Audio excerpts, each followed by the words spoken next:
안녕하세요. 반갑습니다. 성공의 정석 정찬우입니다. 근데 이번 시간에는 침묵하는 직원을 깨워라 라는 타이틀로 여러분이 회의를 운영하실 때 활용할 수 있는 아주 좋은 팁을 하나 설명드리고자 합니다. 자, 여러분이 회의를 소집하셨다 라면은 왜 소집을 하셨을까요? 네, 뭐 정기 회의도 있고 뭐 보고 회의도 있습니다만은 여러분이 하시는 회의의 대부분은 이슈 회의라고 말씀을 드릴 수가 있을 것입니다. 이슈 회의란 어떤 이슈가 있을 때, 어떤 문제가 있을 때 그걸 해결하기 위해서 많은 사람들을 모아서 그런 해결하는 자리라고 생각할 수가 있겠죠. 리더들이 왜 회의를 소집할까요? 이슈를 해결하기 위해서 왜 회의를 소집할까요? 네, 그 이유는 너무나 명확하죠. 이슈는 분명히 리더에게 주어졌지만 리더가 혼자 풀지 않고 직원들 그리고 동료들을 불러 모아서 같이 해결책을 내고 문제를 해결하도록 시도하는 자리가 바로 회의죠. 네, 그 이유는 리더 혼자 해결하는 것보다 당연히 많은 직원들이 힘을 합쳐서 이슈를 해결하면 훨씬 진행이 잘 되기 때문입니다. 그게 바로 조직에서 업무를 하는 방법이기도 합니다. 혼자보다 여러 사람이 훨씬 낫습니다. 네, 그런데 리더가 조직원들을 또는 팀원들을 모아놓고 회의를 하는데 일반적으로 참석자들이 문제를 해결하는 데 도움이 될 만한 그런 의견들을 바로바로 적극적으로 내지를 않습니다. 네, 그 이유는 말씀드렸죠. 네, 지난 시간에 클립을 보신 분들은 이미 알고 계실 텐데요. 회의 시간에 의견을 먼저 많이 내게 되면은 이익 받는 것보다 손해가 더 많은 경우가 있습니다. 자, 어떤 의견을 냈을 때 칭찬받기가 쉬운가요? 아니면 비난받기가 쉬운가요? 통상의 경우 칭찬보다 비난받기가 훨씬 쉽습니다. 왜 그러냐면요. 사람들이 어떤 좋은 포인트를 찾는 거는 어렵지만 실수한 거 그리고 잘못 말한 거 그런 꼬투리를 잡아서 비판하기는 너무너무 쉽기 때문입니다. 그리고 회의 시간에 어떤 제안을 하면은 어떻게 됩니까? 아, 그래요? 그러면 제안하신 김 과장님이 한번 실행해 보시죠? 라는 식으로 잘못 제안했다가는 전부 자기 일로 돌아옵니다. 그리고 회의를 빨리 끝내고 싶은 그런 직원들이 몰려있을 경우는 어떻습니까? 네, 이야기를 많이 하면은 동료들로부터 지탄을 받는 대상이 될 수도 있습니다. 자, 이러저러한 여러 가지 이유로 그 회의 시간에 의견들을 잘 내지를 않습니다. 네, 물론 준비가 잘 안 돼서 의견을 내고 싶긴 하지만 회의 시간에 그냥 침묵할 수밖에 없는 경우도 있겠죠. 자, 회의 시간에 아무리 의견 개진을 요청을 해도 직원들이 의견을 내지 않을 때 리더는 어떻게 해야 할까요? 네, 가장 안 좋은 케이스가 이런 겁니다. 직원들의 의견을 전혀 내지 않으니까 팀장께서 또는 리더께서 기다리다가 스스로 의견을 내고 스스로 해결책을 찾고 그리고 업무를 배분하는 형식으로 회의를 마치는 경우입니다. 이런 경우는 결코 바람직스럽지가 않습니다. 왜 그러냐면요.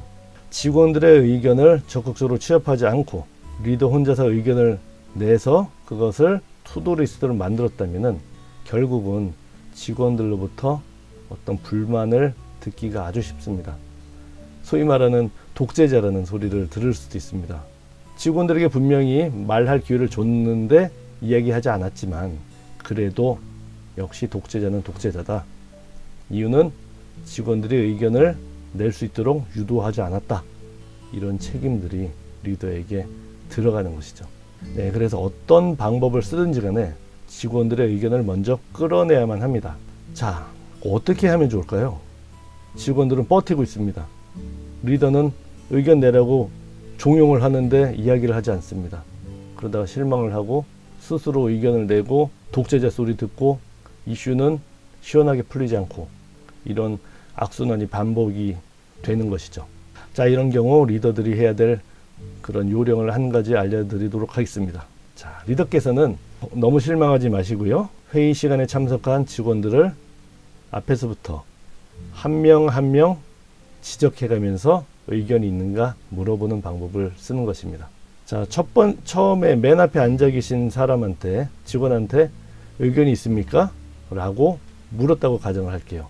그러면은 아무 생각 없다가 그런 식으로 질문을 받은 사람은 당황하게 됩니다. 그래서 머뭇거릴 때 리더께서는 재촉하지 마시고 바로 다음 사람에게 또 똑같이 물어보는 겁니다. 지적해가면서요. 의견이 있나요? 이렇게요. 이 사람도 또 당황할 수가 있습니다. 그럴 때는 그 다음 사람에게 차례차례 의견이 있는가 물어보는 것입니다. 여기서 포인트는 뭘까요? 네, 의견을 물어보시되 강제하지 않고 종용하지 않는다가 바로 포인트입니다. 자, 이런 식으로 한 명 한 명 의견이 있는가, 제안사항이 있는가를 물어보다 보면 마지막 사람한테 가기도 전에 한두 명 정도는 의견을 내기 마련입니다. 의견을 그동안 안 냈던 이유는 뭘까요? 네, 초반에 말씀드린 여러 가지 부담이 있었기 때문에 의견을 내지 않았던 것이죠. 그리고 내성적인 직원이 있을 수가 있습니다. 내성적인 직원들은 어떻습니까? 의견 있습니까? 라고 물어보면은 자발적으로 의견은 잘 내지 않습니다. 그런데 혹시 의견 있나요? 라고 지적해서 물어봐 준다면은 네, 기꺼이 대답을 할 겁니다. 기꺼이 본인의 의견을 낼 겁니다. 자, 그리고 의견을 활발히 못 내는 사람 중에 하나가 어떤 사람이죠? 네, 어떤 직급이 있는 조직에서는 가장 직급이 낮은 사원들입니다.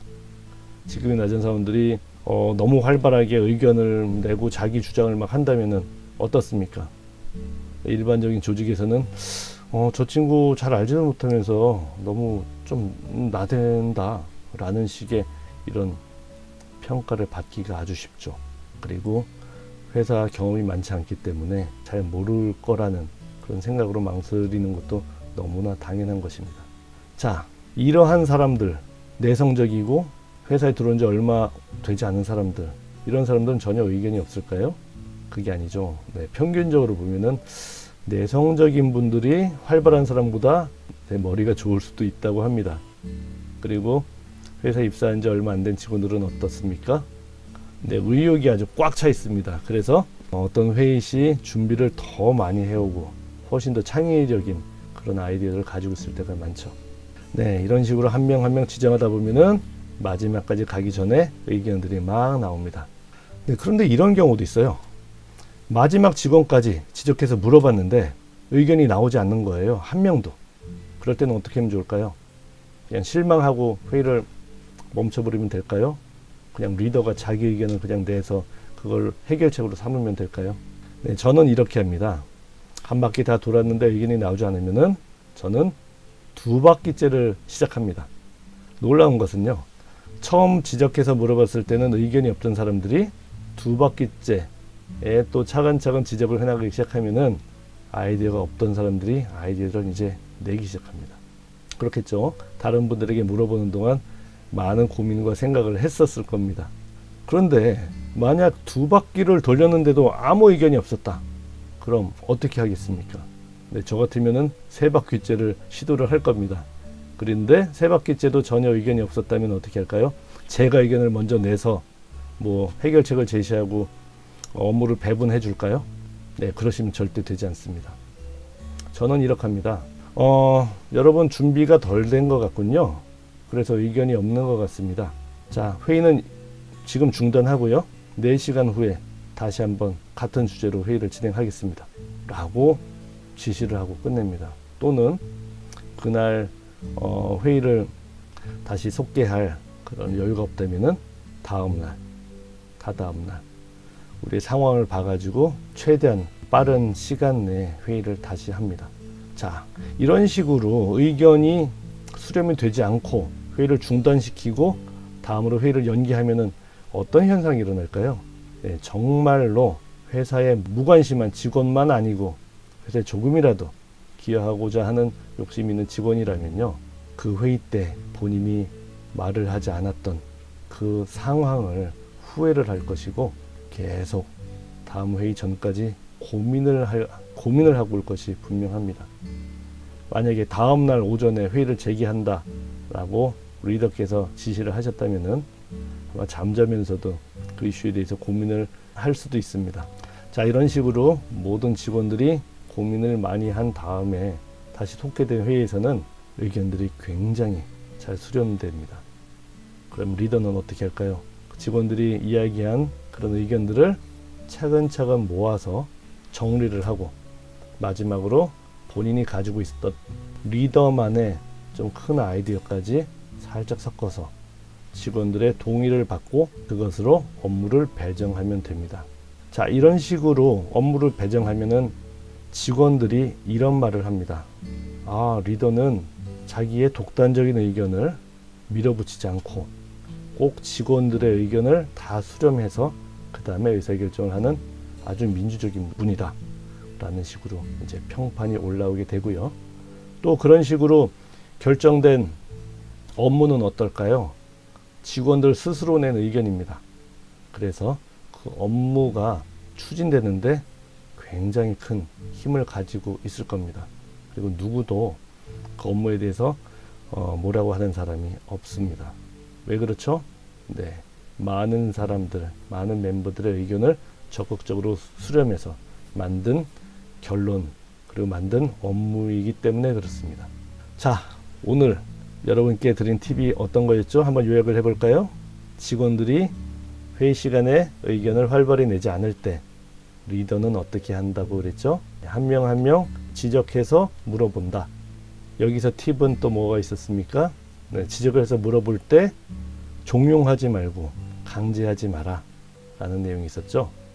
가볍게 다음 사람으로 넘어가면 되고요. 한 바퀴 돌렸을 때 의견이 안 나오면 어떻게 한다고요? 네, 두 바퀴, 세 바퀴까지 돌려봅니다. 그래도 의견이 나오지 않으면 어떻게 하면 될까요? 회의를 중단시킵니다. 그리고 최대한 빠른 일정으로 다음 회의를 잡고 직원들을 다시 모이게 해서 똑같은 주제로 의견을 수렴합니다. 그리고 거기에 맞춰서 본인의 결론을 내서 업무를 배분하시면 됩니다. 자, 이 정도 팁을 가지고 여러분이 회의를 리드하시면은 직원들의 의견을 충분히 가지고 있는 경우나 아니면 준비가 덜 된 경우 둘 다 여러분이 목적하신 그런 이슈를 해결하기 위한 그런 업무들을 도출하는데 큰 도움이 되실 거라고 확신합니다. 네, 오늘은 여기에서 마치도록 하겠습니다. 감사합니다.